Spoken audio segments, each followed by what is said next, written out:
Welcome into the PAC Sports Network. Rob McKinney alongside Bethany Bison, Calique Jones. Calique, we're going to start off with this. You're averaging over 18 points per game so far this season. You already have a PAC Player of the Week underneath your belt. What has brought you so much success this year? In the summer, I worked out a lot, really hard, just extreme conditioned workouts, blood, sweat, and tears and all that. My high school coach put it into my head, like, man, we got to be a great player this year. And I was like, what do you mean? I've been a great player. Like, I'm not saying it to be cocky, but I was like, I've been an okay player in my careers. And he was like, no, we got to be great. We got to go over the level of great. And I was like, all right, well, we're going to put in the work. I wanted to work out 3 days a week. And he said, let's work out 3 days a week. Let's get it in there. And I was like, all right, let's go. And so I just dedicated all to the summer workouts, every day, just getting it in, waking up at like 9, get workout in, go lift, get another workout in. That's how I did, just get that level of motion going on right there. Now, how do you carry over that consistency working out and that stuff now during the regular season? I'm sure that kind of slows down a little bit because you're playing a lot, you got a lot of practices, but how do you maintain that same positivity, that same passion throughout the season? I still tend to get as many workouts in as I can. If I even have to just go in and go get some free throws, I'll just go get it in. It doesn't matter what time to me. Sometimes I'll be in my room and I'll be like, I don't want to be in my room, so I'm gonna just go get a workout in. And I was taught at a young age, like, because I'm a small kid, so talent-wise, there's a lot of guys taller than me, so they got better opportunities. So I just had to work harder than everybody. So that mindset is still in my mind ever since I was young. Just go get it in. You just got to go get it in. Nothing's ever given, so just go. And that's just what I've been doing ever since. Just go. Like, I would play 2K with my friends, and then I'd be like, man, I'm going to go work out. And I'll just go work out. That's how it is right there. I know this was a long way away, but I do want to ask you about that game against Thomas More. It was a big win.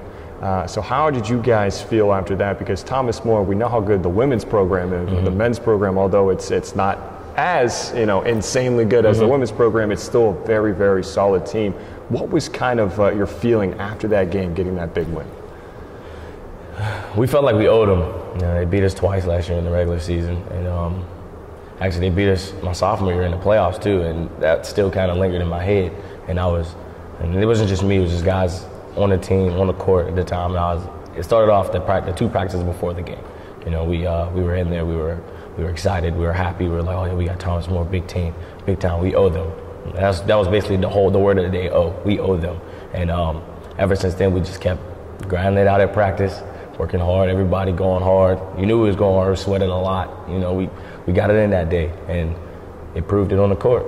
We played well as a team, and we ended up with the W. I was excited. I know my guys were excited, so we wanted to celebrate a little bit, get a little turn in the locker room. So yeah, as you should. I mean, that was a big win. And talking about team, we'll focus on your team now. You got Truex, you got Williams, you got Davis, you got a lot of these Shiflett, the freshman who's coming in and making some noise. You got a team that is built around a lot of athletic players that could shoot very well. How have you seen the progression from your teammates, and how have you guys worked together collectively as a group? Well, with Andrew Williams and Liam, we've been here for 4 years. Yeah. We know how each other act, we know each other's emotions and all that. And with Truex, he was just a great fit immediately. He fit immediately with us. He bought in. He got right with us. Trey, he does what he got to do. We ask him for one thing, he gives us that. So guys like that, I'm excited to have them on my team.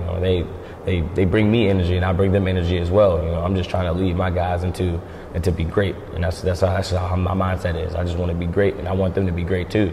So I'm gonna just figure it out how we get down right, and I'm gonna just try to get it through their heads, and hopefully, when I'm done, these guys will still have the same mindset I had when I leave.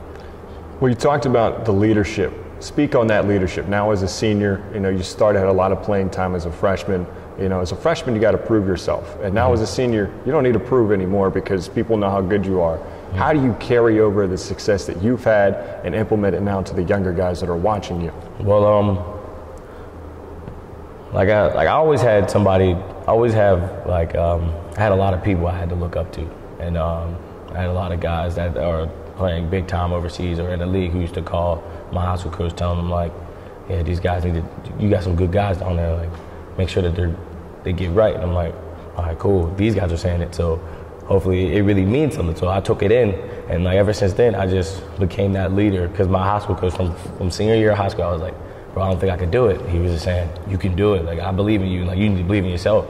And like, there's times where, yeah, you should yell and like I should yell, but like there's other times where there's certain leaders don't have to yell. Yeah. And like I'm just in there just trying to get it in their heads. Like, look, guys, I don't have the highest IQ, but I know some stuff that like it can help us out.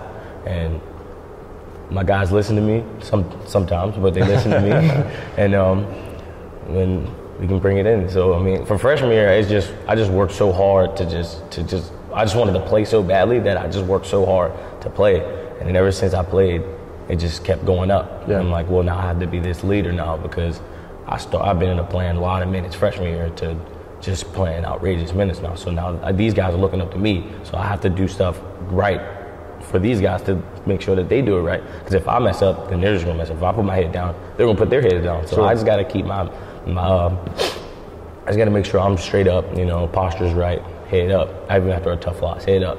Make sure my guys know that I'm here with them. We're gonna get this together. Yeah. That's just how I kept the leadership up.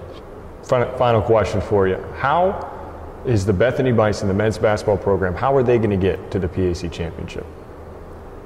We're just going to believe in ourselves. We're going to believe in ourselves, and we're going to do what we got to do. We're going to listen to Coach Hager, and we're going to practice. We got to be better from practice. Practice is how we're going to be up there into the championship.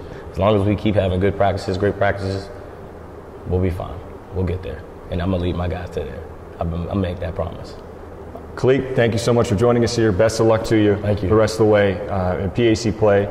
So we have more coming up here on the PAC Sports Network.